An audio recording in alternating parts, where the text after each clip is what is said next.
Jim's students had successfully qualified for the Interstate Cross Country Championship. To reward these kids, he decided to take them to see the ocean. However, when it came time to buy tickets, he discovered he didn't have enough money with him.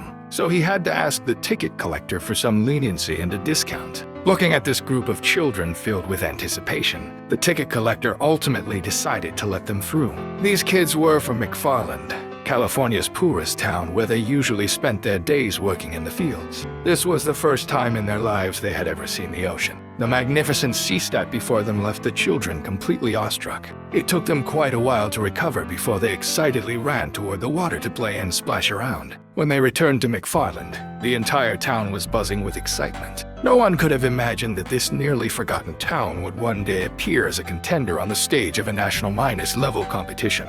To ensure the kids could go to the finals with dignity and pride, the townspeople spontaneously organized fundraising activities. On the day of departure, the school entrance was surrounded by people who had come to see them off. At this moment, these children carried the hopes of all of McFarland on their shoulders, with everyone hoping they could bring glory back to the town. Soon, they arrived at the Interstate Championship venue, where top competitors from across the region had gathered. The team members couldn't help feeling nervous. What surprised them, however, was that their family members who had once opposed their running had actually made the special trip to cheer them on. The race began quickly, with competitors shooting off like arrows from a bow. Thanks to Jim's pre-race pep talk, the team members were all fired up, especially Jose, who charged ahead with exceptional vigor from the start. But cross-country running is an endurance race. Speed alone isn't enough.